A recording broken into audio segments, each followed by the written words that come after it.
अपहरण करके उसकी हत्या कर दी गई। और जिस तरह उसके पिता पुलिस थाने से लेकर एसपी तक के चक्कर काटते रहे, दुर्भाग्य से 15 दिन बाद मामले के अंदर यश का मृत शरीर मिलता है, उसकी लाश मिलती है। उसके बाद पुलिस आनन फानन के अंदर आरोपियों को गिरफ्तार करती है।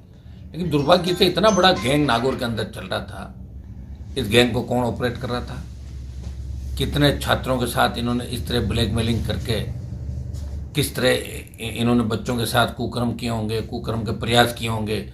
बच्चे डर के मारे, बदनामी की वजह से, बदनामी के डर से उन्होंने अभी तो कोई बात नहीं कही। और अभी भी पुलिस कस्टडी के अंदर 6 लोगों को ले रखा है। पुलिस किस चीज़ का इंतजार कर रही है? तुरंत ऐसे अपराधियों को गिरफ्तार करके और उनको उनके अंजाम तक पहुंचाना चाहिए। आपको पता है कि आज देश के अंदर जो हालात बन रहे हैं, प्रदेश के अंदर हालात बन रहे हैं, अबोध बच्चे, हमारे सबके बच्चे जो स्कूल जाते हैं, और इस तरह की घटनाएं, इस तरह के बड़े गिरोह अगर इसके अंदर शामिल हैं तो इन गिरोह का भंडाफोड़ कैसे हो। कोई बता रहा था कि ये गिरोह बहुत बड़ा गिरोह है, और जिस सेंट पॉल स्कूल के अंदर ये बच्चा पढ़ता था उस स्कूल के कुछ लोग भी संदिग्ध है उस गिरोह के अंदर शामिल हो सकते हैं। उसकी भी उच्च स्तरीय जांच होनी चाहिए। और इस मामले में मेरा तो सरकार से मेरी ये मांग है, भजन लाल सरकार से, कि भजन लाल जी आप कह रहे हैं कि मौका मिलते हैं हम सब कुछ करते थे, तो इससे बड़ा जघन्य अपराध नहीं हो सकता। ये राजस्थान की सबसे बड़ी घटना, आपके मुख्यमंत्री बनने के बाद राजस्थान की विधानसभा चल रही है। हौसले देखिए कि चलती विधानसभा के अंदर इन लोगों ने इस तरह की दहशत फैलाई, एक बच्चे को मार दिया।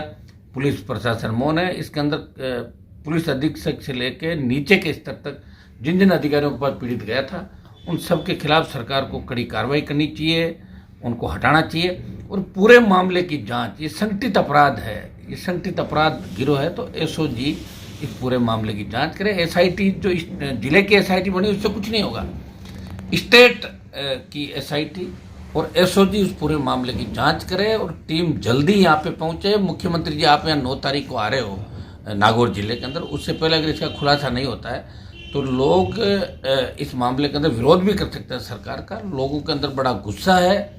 ये जो दलित, जिस तरह बालक की जघन्य हत्या की गई, अगर पुलिस प्रशासन समय पर चेतता, अगर पुलिस कप्तान और इनकी जो थाने की टीम समय पर चेतती तो इस बालक की जान बचाई जा सकती थी। अब जितने बड़े जो मीडिया के माध्यम से हमें जानकारी मिली और भी सूत्रों से जानकारी मिली है कि पूरी इन्वेस्टिगेशन बच्चे के पिताजी ने की।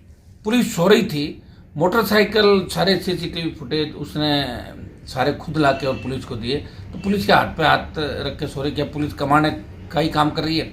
अभी जो डोडा पोस्ट पकड़ा गया था आपका, जिसके अंदर इनाम रखा आपने, डोडा बहुत बड़ी तादाद के अंदर करोड़, 5 करोड़ का जो डोडा पकड़ा था आपने चुनाव के दिन, उसमें बड़ा लेन देन पुलिस ने कर लिया। आरोपी की बात तो ये करें कि कौन आरोपी है, अभी तक उस आरोपी का नाम भी आपने नहीं बताया, किस पे इनाम घोषित किया। जिस तरह डंपर चोरी के मामले डीडोना और नागौर जिले के अंदर हो रहे हैं, 15 से ज़्यादा डंपर किसानों के चोरी हो गए, उनका जीपीएस उखाड़ के वो कितने टोल नाकों से होते हुए, थानों के सामने से होते हुए मेवात की बड़ी गैंग डंपर चोरी कर रही है। एक संत की मेड़ता क्षेत्र में हत्या हो जाती है। नागौर अपराधियों की ऐश का बन गया, अपराध का अड्डा बन गया। मुख्यमंत्री जी आप नागौर तो आ रहे हो, लेकिन कम से कम नागौर को ठीक तो करो। इस मामले में मैंने डीजी साहब से आज बात की है, अभी पीड़ित परिवार से मिलने भी जा रहा हूँ। मैंने देखा कि कई बार जनता पार्टी और कांग्रेस के नेता झूठी वाई लेने के लिए सोशल मीडिया पर डाल रहे थे, लेकिन उन्होंने पीड़ित की सुध नहीं ली, और उसी का परिणाम है कि इस तरह की घटनाएं नागौर के अंदर देखने को मिलती है। मैं मांग करूंगा कि इसमें पुलिस के बड़े अधिकारियों को सरकार को तुरंत हटाना चाहिए और इमीडिएट ये जांच एसओजी को देके और आईजी स्तर का अधिकारी इस मामले में आए और जितने बच्चे हैं उन बच्चों की काउंसलिंग, जो ये आपका हमारे महिला बाल विकास विभाग की मंत्री भी नागौर जिले से आ रही। दुर्भाग्य से देखिए हमारे जिले की मंत्री, महिला बाल विकास मंत्री, उसको तो पता ही नहीं होगा कि बच्चों के साथ इस तरह, उनको डिपार्टमेंट की जानकारी ये भी नहीं होगी कौन कौन से मामले उनके पास आते हैं। ये दुर्भाग्य उनका बयान नहीं आना, वो भी दलित समाज से, मेघवाल समाज से आती, ये नाइक समाज का बच्चा था, ये दुर्भाग्य है।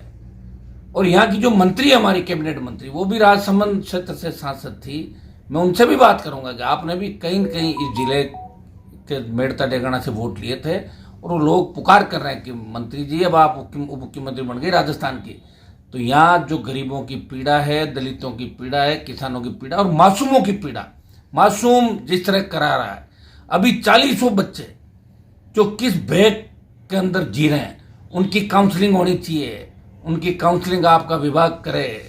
अब मंत्री जी आपसे जवाब मांग रही, जाहिल की जनता ने आपको वोट दिया, आपको जिताया, आप 5 साल जाहिल नहीं आई फिर भी जिता दिया, लेकिन अब जवाब मांग रहा है कि आप यहाँ दौरे कर रही हो, घूम रही हो बार बार, आपको पता नहीं इतनी बड़ी घटना हो गई।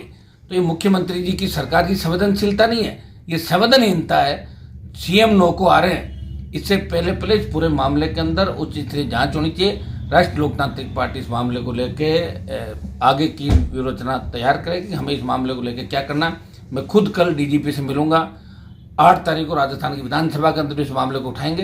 दोषियों को बख्शा नहीं जाएगा, दोषी कोई भी। और जिस तरह बुलडोजर चला है, वो अतिक्रमण पे बुलडोजर चला। हम चाहते हैं कि पीड़ित का घर, जो आरोपी है, उसका पूरा घर तोड़ा जाए, दूसरी जगह उसका जो मकान है, इस मकान में सिर्फ तबेला तोड़ दिया आपने, बाकी जगह तो बची है।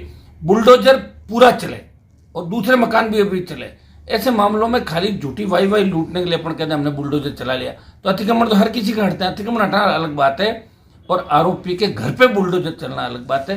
तो घर पे बुलडोजर कैसे चले ताकि दोबारा ऐसी घटना घटित होने से पहले 1000 बार लोग सोचें और इन जो कस्टडी के अंदर ले रखे हैं इनको गिरफ्तार करें और इनके राज किस तरह